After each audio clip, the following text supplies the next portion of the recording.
இல்லை.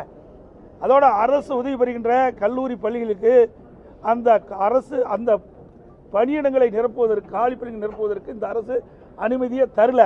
அதனால் கல்வியுடைய தரம் குறைஞ்சிருக்குது, கற்பவருடைய எண்ணிக்கையும் குறைஞ்சிருக்குது. நீங்கள் பார்த்தீங்கன்னா அதிமுக ஆட்சியில் உயர்கல்வி படிப்பதன் எண்ணிக்கை 152 பேர் இருந்தது. இன்றைக்கு திராவிட முன்னேற்ற கழகம் ஆட்சி பொறுப்பு வந்த பிறகு இப்பொழுது 148 பேராக இன்றைக்கு உயர்கல்வி படிக்கக்கூடிய எண்ணிக்கை குறைஞ்சி போச்சு. இதெல்லாம் சுட்டி காட்டியிருக்காரு. அதே போல் மாநிலத்தில் உள்ள திருக்கோயிலுக்கு இன்னும் அறங்காவல் நியமிக்கவில்லை, இதனால் பக்தர்கள் பாதிக்கப்பட்டிருப்பதாக சுட்டி காட்டியிருக்காரு.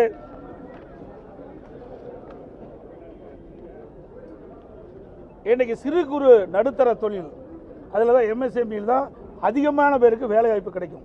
அதில் இந்தியா முழுவதும் 5.5 லட்சம் கோடி இன்றைக்கு எம்எஸ்எம்இ இருக்குது.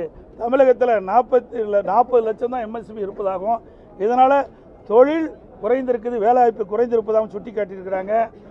இன்றைக்கு நமக்கு வர வேண்டிய தொழிற்சாலைகள்லாம் அண்டை மாநிலத்தை சென்று கொண்டிருக்கின்றது. இந்த ஆட்சியினுடைய அலட்சியத்தினால் சுட்டி காட்டியிருக்கிற பல்வேறு துறையில் பணியாற்றுகின்ற அரசு ஊழியர்கள்லாம் இன்றைக்கு பல போராட்டங்கள் நடத்தி மன உளைச்சல் இருப்பதாகவும், அவர்களுக்கு தேவையான உதவிகளை இந்த அரசு கோரிக்கைகளை நிறைவேற்றவில்லை என்பதை சுட்டி காட்டியிருக்கிறாங்க. அது மட்டும் இல்லை, நாங்கள் வெளிநடப்பு செஞ்சுருக்கிறோம். இன்றைக்கி அனைத்து இந்திய அண்ணா திராவிட முன்னேற்ற கழக ஆட்சியில் சட்ட ஒழுங்கு பேணி காக்கப்பட்டது, சட்டத்தின் ஆட்சி நடைபெற்றது. கடந்த 4.5 ஆண்டு திராவிட முன்னேற்ற கழக ஆட்சியில் சட்ட ஒழுங்கு அடியோடு சீர்கெட்டு விட்டது. இன்றைக்கு எங்கே பார்த்தாலும் கொலை, கொள்ளை, திருட்டு, வழிப்பறிவு, பாலியல் கொடுமை நடக்காத நாளே இல்லை. அன்றாட செய்தி இந்த செய்தி தான் வெளியிட்டு இருக்குது. எல்லா தொலைக்காட்சியிலையும் பத்திரிகையிலையும் பார்த்தீங்கன்னா இந்த கொலை நிலவரத்தை பற்றி தான் இன்றைக்கு தெரிவிக்கப்பட்டிருக்கிறது. அந்த அளவுக்கு ஒரு மோசமான சூழ்நிலை தமிழகத்தில் ஏற்பட்டிருக்கிறது. இன்றைக்கு தமிழ்நாடு போதைப்பொருள் நிறைந்த மாநிலமாக உருவாகிவிட்டது. இந்த போதைப் பொருளை தடுக்க வேண்டும் என்று பலமுறை இந்த அரசை வலியுறுத்தியும் இந்த அரசு செவிசாய்க்காமல் இதற்கு உரிய நடவடிக்கை எடுக்காத காரணத்தினால இன்றைய தினம் தமிழகத்தில் மாணவர்கள், இளைஞர்கள், பொதுமக்கள் போதைக்கு அடிமையாகி கடும் குற்றச்செயலில் ஈடுபட்ட சூழ்நிலை ஏற்பட்டிருக்குது. இப்படிப்பட்ட மோசமான ஆட்சி அகற்றப்பட வேண்டும். இந்த ஆட்சி ஸ்டாலின் தலைமையில் இருக்கிற ஆட்சி ராஜினாமா செய்ய வேண்டும் என்று வலியுறுத்தி நாங்கள் வெளியெடுப்பு செஞ்சிருக்கோம். இந்த ஆளுநர் இன்னைக்கு வெளியேறின பிறகு முதலமைச்சர் பேசும்பொழுது இந்த ஆண்டினுடைய முதல் கூட்டத்தொடர் வந்து ஆளுங்க உரையுடன் தான் தொடங்குகின்ற விதி இருக்கு, அதை மாற்றுவதற்கான ஒரு நடவடிக்கைகளை திமுக மேற்கொள்ளும், மற்ற மாநில அரசியல் கட்சிகள் அப்படி இவரே கற்பனை பண்ணிக்கிறாரு. இந்தியாவிலேயே சூப்பர் முதலமைச்சர் சொல்லிட்டு இருக்காரு. இவர் எதுவுமே இது வரைக்கும் நடந்தது கிடையாது. இன்றைக்கி நான் சொன்னதெல்லாம் இன்றைக்கி இதை கவர்னர் அவர்கள் வெளியிட்டிருக்கிற அறிக்கையில் உண்மை தானே. இன்றைக்கு மேதகு ஆளுநர் உரைய அவரே சொல்கிறாரு, சட்டப்பேரவை தலைவரே சொல்கிறார், அமைச்சரவை தயாரிக்கப்பட்ட அந்த உரையை தான் ஆளுநர் வாசிக்கிறாங்க. அதில் என்னென்ன தவறு இருக்குது அதை சுட்டி காட்ட வேணுமில்ல.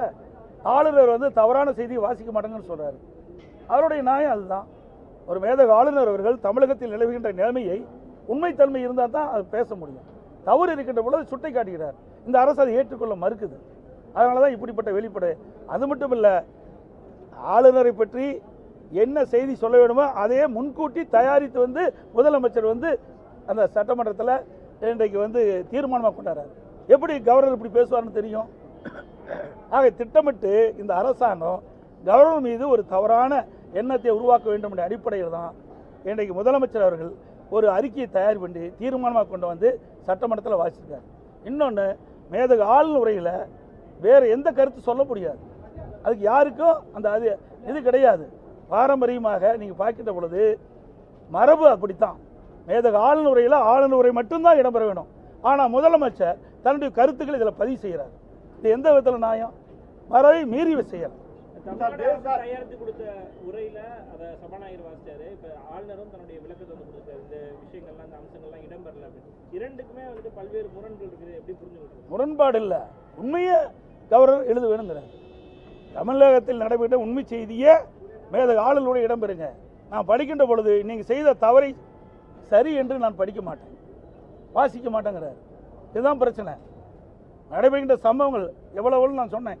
பாலியல் குற்றங்கள் என்ன நடந்திருக்குது, வேலைவாய்ப்பு இருக்குது, தொழில் முதலீட்டை நீங்கள் ஒரு தவறான தகவலை புள்ளி விவரத்தை கொடுக்குறீங்க.